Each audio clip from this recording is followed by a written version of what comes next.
School में 20 से ज्यादा टीचर्स थे, लेकिन लता टीचर में कुछ तो खास था। वह बच्चों की सबसे फेवरेट टीचर थी। जहां बाकी टीचर्स क्लास लेते तब बच्चे काफी शोर करते या पढ़ाई में ध्यान ना देते, वही बच्चे जब लता टीचर क्लास लेती तब एकदम शांत हो जाते और वो जो भी सिखाती उसमें खो से जाते। लता टीचर एक बार अपने क्लास के बच्चों को कृतज्ञता यानी कि ग्रैटिट्यूड के बारे में सिखा रही थी। टीचर ने बोर्ड पर ग्रैटिट्यूड शब्द लिखा, उसके बारे में सभी बच्चों को समझाया और बाद में हर एक बच्चे को एक एक पेपर देकर उस चीज या व्यक्ति की ड्राइंग करने के लिए कहा जिनके बारे में बच्चों को लगता हो कि वह उस चीज या व्यक्ति के एहसानमंद है। 8 से 9 साल के सभी बच्चे खुशी खुशी अपने अपने पेपर पर अपने समझ के हिसाब से चीजों, जानवरों या इंसानों की ड्राइंग करने लगे। लता टीचर ने खुश और मजे से चित्र बना रहे सभी विद्यार्थियों से कहा कि आपको बहुत मजा आएगा, क्योंकि आप जो भी चित्र बनाएं आपको क्लास के सामने दिखाना है और आप क्यों अपने आप को उसके आभारी मानते हैं यह सारे क्लास को बताना है। तकरीबन 15 से 20 मिनट बीतने के बाद सभी बच्चों ने पेपर पर चित्र बना लिए थे। लता टीचर ने सबसे पूछा, बताओ सबसे पहले कौन आकर अपना चित्र क्लास को दिखाएगा। सबसे पहले निता नाम की लड़की अपना चित्र दिखाने के लिए तैयार होकर सबसे उठी। टीचर के पास आकर अपना चित्र दिखाते हुए बोली, मैंने कुत्ते का चित्र बनाया है।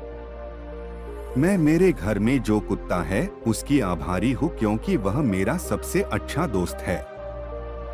जब मैं घर रहती हूँ तो वह मेरे साथ खेलता है और उसके साथ मुझे बहुत मजा आता है। सारे क्लास ने उसके लिए तालियां बजाई। लता टीचर ने पूरे क्लास को बताया, हमें जानवरों के साथ अच्छा व्यवहार करना चाहिए। दूसरे नंबर पर अनिल नाम का लड़का खड़ा हुआ। उसने अपना चित्र दिखाते हुए कहा कि मैं अपने आंगन में लगे उन 3 पेड़ों का आभारी हूँ जो मुझे और मेरी फैमिली को ऑक्सीजन देते हैं। लता टीचर ने उसे शाबाशी दी और सारे क्लास को यह बताया कि हमें सिर्फ उन 3 पेड़ों के नहीं बल्कि पृथ्वी के सारे पेड़ों के एहसानमंद होना चाहिए। यह सिलसिला चलता रहा। किसी बच्चे ने चॉकलेट का चित्र बनाया था तो किसी ने अपने खिलौनों का। जितने मासूम वह बच्चे थे उतने ही मासूम उनके विचार थे। सभी को बहुत मजा आ रहा था। लता टीचर की नजर अजय पर पड़ी जो चुपचाप अपना चित्र हाथ में लिए शांत बैठा था। शायद वह नर्वस था और क्लास के आगे नहीं आना चाहता था। लता टीचर ने अजय को अपने पास बुलाया, उसका हौसला बढ़ाया और उसे अपना चित्र क्लास के आगे दिखाने के लिए कहा। अजय ने पेपर में बनी हाथ की ड्राइंग पूरे क्लास को दिखाई, लेकिन कुछ भी नहीं कहा।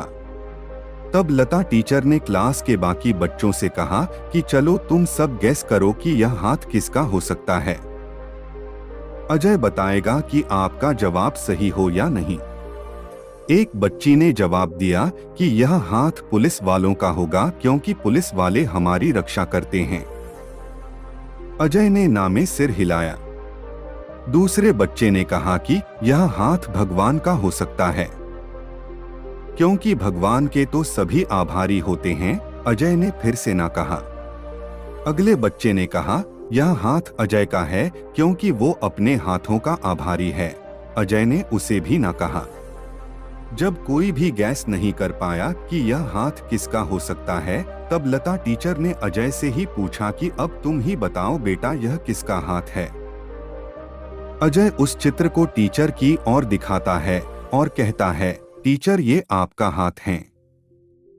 मैंने आपका हाथ इसलिए ड्रॉ किया है क्योंकि आपने हमेशा इन हाथों से मुझे कुछ ना कुछ नया सिखाया है।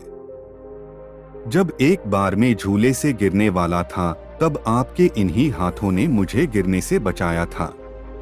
जब मैं अपना होमवर्क ठीक से करता था तो आप इन्हीं हाथों से मेरे सिर पर हाथ रख मुझे शाबाशी और आशीर्वाद देती थी, और जब भी मैं किसी भी कारण से रोता तो आप इन्हीं हाथों से मेरे आंसू पोंछती, इसलिए मैं आपके हाथों का आभारी हूँ। अजय की बातें सुन लता टीचर की आंखें भीग गई और उन्होंने अजय के सर पर प्यार से हाथ घुमाया और उसे गले लगा लिया। दोस्तों, दुनिया में सभी लोग समान हैं।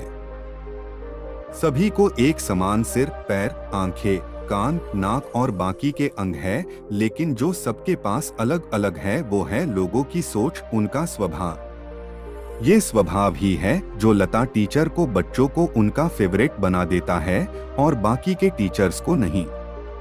दोस्तों, ये टीचर और स्टूडेंट की दिल छूने वाली कहानी पढ़कर आपको भी अपने उस टीचर की याद जरूर आई होगी जिन्होंने आपको पढ़ाई में या अन्य किसी चीज में दिल से सहायता की होगी। अगर आप अपने आप को उनका एहसानमंद मानते हैं तो ज्यादा सोचिए मत, फोन उठाइए और उन्हें थैंक यू बोल दीजिए।